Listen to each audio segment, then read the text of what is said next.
ഓരോ മുഹൂർത്തങ്ങൾക്കും അതിൻ്റെതായ സന്തോഷങ്ങളുണ്ട്. അതിൽ ചിലത് ഒരിക്കലും മറക്കാൻ പറ്റാത്തതും. Azad gold and diamonds, Thazhepalam, Tirur. 40 വർഷത്തെ കാത്തിരിപ്പ്. ഉദ്യോഗസ്ഥ കയ്യേറ്റത്തിൽ വഴി തടസ്സപ്പെട്ട് കാരക്കാട് പാപ്പന്നൂർ റോഡ്. ശക്തമായ സമരത്തിനൊരുങ്ങി ഭിന്നശേഷി സംഘടനകൾ. ഗ്രാമപഞ്ചായത്തിലെ 24-ാം വാർഡിൽ പെട്ട കാരക്കോട് പാപ്പന്നൂർ റോഡ് നവീകരണം 40 വർഷത്തിലേറായി അനിശ്ചിതത്തിൽ. റോഡിന്റെ ഒരു ഭാഗത്തുള്ള കയ്യേറ്റങ്ങൾ നീക്കം ചെയ്യാൻ പഞ്ചായത്ത് അധികൃതർ തയ്യാറാകാത്തതാണ് നാട്ടുകാരെ ദുരിതത്തിലാക്കുന്നത്. താലൂക്ക് സർവേ നടപടികളും കയ്യേറ്റം വ്യക്തമായി തെളിഞ്ഞിട്ടുള്ളതാണ്. റോഡിന്റെ കിഴക്ക് ഭാഗത്തുള്ള സർക്കാർ ഉദ്യോഗസ്ഥരായ കയ്യേറ്റക്കാർ കയ്യേറിയ ഭാഗങ്ങൾ പൊളിച്ചുമാറ്റാൻ തയ്യാറാകാത്തതാണ് റോഡ് വികസനത്തിന് പ്രധാന തടസ്സമായി നിൽക്കുന്നത്.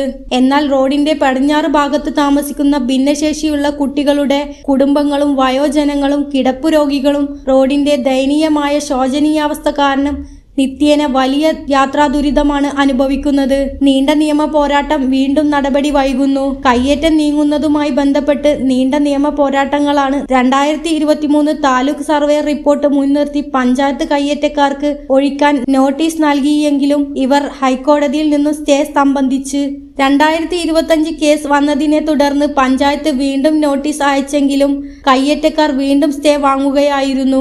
2026 ജൂൺ 17 ഈ കേസിൽ കോടതി അന്തിമ വിധി പ്രഖ്യാപിച്ചു. തുടർന്ന് 15 ദിവസത്തിനകം കയ്യേറ്റങ്ങൾ സ്വയം പൊളിച്ചു നീക്കണമെന്ന് ആവശ്യപ്പെട്ട് പഞ്ചായത്ത് അധികൃതർ കയ്യേറ്റക്കാർക്ക് ഔദ്യോഗിക അറിയിപ്പ് നൽകി. എന്നാൽ നോട്ടീസ് കാലാവധിയായ 15 ദിവസം കഴിഞ്ഞ് ആഴ്ചകൾ പിന്നിട്ടിട്ടും കയ്യേറ്റങ്ങൾ പൊളിച്ചു നീക്കുകയോ പഞ്ചായത്തിന്റെ ഭാഗത്ത് നിന്ന് തുടർ നടപടി സ്വീകരിക്കുകയോ ചെയ്തിട്ടില്ലെന്നാണ് നാട്ടുകാരുടെ പരാതി. നിയൂർ പഞ്ചായത്ത് സെക്രട്ടറി ആയിട്ട് സംഘടനയുടെ സ്റ്റേറ്റ് പ്രസിഡന്റ് എന്നുള്ള നിലയിൽ ഞാനിപ്പോൾ ഓഫീസിൽ കയറി സംസാരിച്ചു.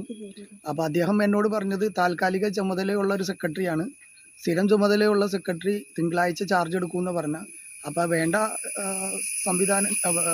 റിപ്പോർട്ടുകളെല്ലാം പുതിയ സെക്രട്ടറിക്ക് കൈമാറിയതിന് ശേഷം ഇത് വേണ്ട നടപടി എടുക്കാമെന്ന് പറഞ്ഞേക്കണം.